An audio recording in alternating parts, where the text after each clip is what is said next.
यश जी, काफ़ी लंबे अरसे के बाद आपकी फ़िल्म आ रही है, तो क्या कर रहे थे इस दौरान? देखिए मैम, एक्चुअली फ़िल्म काफ़ी लंबे अरसे के बाद आ रही है, लेकिन बीच में मैं कुछ टीवी शोज़ में बिज़ी था और फिर टेलीविज़न में एक शो में बिज़ी होते हैं तो साल कैसे निकलते हैं पता नहीं चलता। अदरवाइज़ क्या कर रहे थे? मतलब और कोई क्रिएटिव वर्क या कोई दूसरा लैंग्वेज वेब सीरीज़ या नहीं, और कुछ? हाँ, मतलब अभी के फ़िलहाल ये फ़िल्म की और इसके बाद मैंने एक वेब सीरीज़ कंप्लीट की है। So that's going to come again just I think after this movie. उसका नाम है बाउंसर नगर और ये एमएक्स प्लेयर पे आएगी और पहली कॉमेडी वेब सीरीज़ है ये। वाओ! ओके। सो हमने आपका हुनर नाचते हुए देखा है। आप तो एक्टर तो फंटाबुलस है, कोई सवाल ही नहीं है। आपकी फ़िज़िक भी अच्छी है और अभी आप कॉमेडी में आ रहे हैं। तो ये जो ट्रांसफ़ॉर्मेशन है एक्टर के लिए बहुत ज़रूरी होता है? हाँ मैम, होना ही चाहिए। मतलब एक कलाकार हैं तो जब हम एक्टिंग करने जाते हैं तो डायरेक्टर कुछ भी करने के लिए पूछ सकता है। तो आई थिंक सब में उतनी कैपेसिटी होनी चाहिए या ऐसा फिर नहीं तो फिर बड़ा मुश्किल है ना, कोई बोले कि नहीं मैं कॉमेडी नहीं करता हूँ, मैं तो सीरियस एक्टर हूँ। आई थिंक सारे के सारे सुर होने चाहिए एक कलाकार के अंदर। पर आपके दिल को सुकून कौन-सा टाइप का एक्टिंग देता है, सब्जेक्ट? मुझे as an actor I get satisfaction in anything which is unique and different. जैसे मैं फर्स्ट कॉमिकल अगर फिल्म के तौर पे अगर देखा जाए तो इश्क विश्क थी, जिसमें लोगों ने काफ़ी पसंद किया। लेकिन टेलीविज़न में जैसे डेली सोप्स करते हैं उसमें बड़े मेलोड्रामेटिक, बड़े सीरियस और वैसे, तो वैसा फ़िल्म में करने का ज़्यादा मौका नहीं लगा। तो मेरे लिए टीवी वर्ल्ड और फ़िल्में दोनों ही अलग-अलग ज़ोन हुए। हरियाणा आपकी फ़िल्म आ रही है। क्या किरदार है आपका फ़िल्म में? इसमें मैंने महेंद्र का रोल प्ले किया है, जो सबसे बड़ा भाई है। कहीं न कहीं पूरे घर का ख़्याल वही रखता है, वेरी रिस्पॉन्सिबल और कहीं सबसे बहुत ज़्यादा प्रेम करने वाला, अपने भाइयों से बेहद प्यार करता है और कहीं इसी वजह से उसकी खुद के जीवन में उसने कभी इतना ज़्यादा ध्यान नहीं दिया। लेकिन he is very famous in Haryana and being loved by people because he is a people man. आप खुद भी हरियाणवी हैं और फ़िल्म भी हरियाणा है, तो कहाँ कुछ अपने आप को रिलेट कर पा रहे हैं फ़िल्म में? देखिए, पूरा ही रिलेट कर पा रहे हैं क्योंकि क्या है, इस फ़िल्म के अंदर जो सबसे पहली चीज़ थी कि जो डायरेक्टर हैं, डायरेक्टर को कोई भी फ़ॉल्स कैरेक्टर नहीं चाहिए था। He wanted all character should be real. तो उसमें छोटे से छोटे कैरेक्टर से लेके सभी की कास्टिंग जो है बहुत ही रियल है। वो चाहे पहनावा हो, कोई भी ओवर द टॉप, कोई ज़्यादा एक्स्ट्रा ग्लैमरस या ऐसा कुछ नहीं है। तो कहीं न कहीं जब ये फ़िल्म देखते हैं तो फ़िल्म में एक सच्चाई नज़र आती है।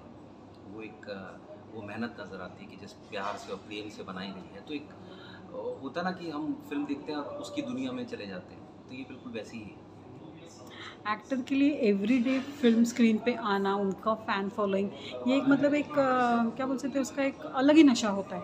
फ़िल्म के लिए रुकना पड़ता है, तो how do you deal with that pause? देखिए, मैं मेरे को शुरू से लोग पसंद करते हैं या नहीं पसंद करते वो अलग चीज़ है, लेकिन मैं उसको कभी ज़्यादा घुसा ही नहीं। अपना काम किया, कोशिश की कि जितना अच्छे से अच्छा काम करूँ, तो मेरा ध्यान हमेशा उसी तरफ रहता है। आप बहुत मॉडेस्ट हैं, आप विनम्रता से बात कर रहे हैं। मैं रियली सीरियसली आंसर जानना चाहूँगी। आई डोंट नो, मैं ऐसा ही हूँ।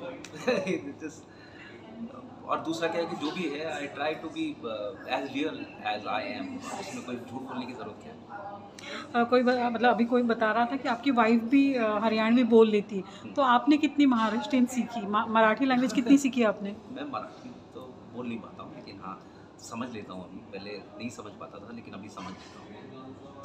लाइफ पार्टनर अगर सेम इंडस्ट्री का हो तो आपको लगता है कि एक अंडरस्टैंडिंग, समझदारी बहुत अच्छी होती है और आपके लिए एक ऐसे कोच बनना ज़रूरी होता है, मतलब एक बलून चाहिए होता है कि आपका सैनिटी सही रहे, आप वो कैरेक्टर में हैं तो घर में आके आपका डिस्टर्ब नहीं हो, तो उसके लिए आपका लाइफ पार्टनर उसी फील्ड से तो अच्छा होता है। देखिए, लोग हैं वो ज़रूरी नहीं है कि मतलब हमारी फ़ील्ड के लोग भी आपस में जुड़े और फिर बाद में टूट गए। नॉर्मल जीवन में भी ऐसा रहता है कि नॉर्मल साधारण लोग हैं, मिले और टूट गए। ये सिर्फ मेरे हिसाब से इंडिविजुअल लोगों की मैच्योरिटी के ऊपर है, वो कितना समझ पाते हैं, एक रिश्ते को कितना समझ पाते हैं। उससे इंडस्ट्री और उससे कोई लेना-देना नहीं। I always feel that. बाकी इंडस्ट्री में सेम इंडस्ट्री से हैं, समझेंगे, नहीं समझेंगे, अगेन वही इंडिविजुअल टू इंडिविजुअल ही है। अब ऐसे लगातार कंटिन्यूस की साल में 1 या 2 फिल्में करनी ही हैं, इस सोच से क्यों नहीं रहते कि मतलब गायब हो जाते, वापस आते, वापस जाते, ऐसा क्यों होता है? मैम क्या है कि मैं कभी टेलीविज़न करता हूँ और कभी फ़िल्में करता हूँ, जब समय रहता है तो फ़िल्में करता हूँ। और मैं फ़िल्मों के मामले में इवन टेलीविज़न ऑल्सो जब तक कोई चीज़ अच्छी नहीं लगती मैं नहीं करता, और अच्छी लगती है तो कई बार ऐसा समय होता है कि तुम बहुत ज़्यादा काम कर रहे हो और कभी ऐसा समय होता है कि कुछ कम काम कर रहे हो। ओके। हरियाणा इस फिल्म के बाद में आप क्या कर रहे हैं?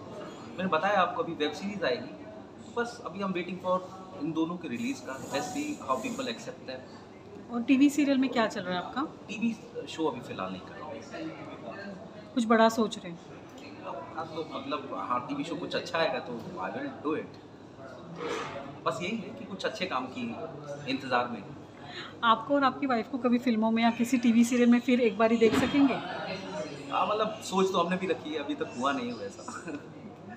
लेकिन जब भी होगा तो we both love to do that. Thank you so much and all the best. Thank you so much.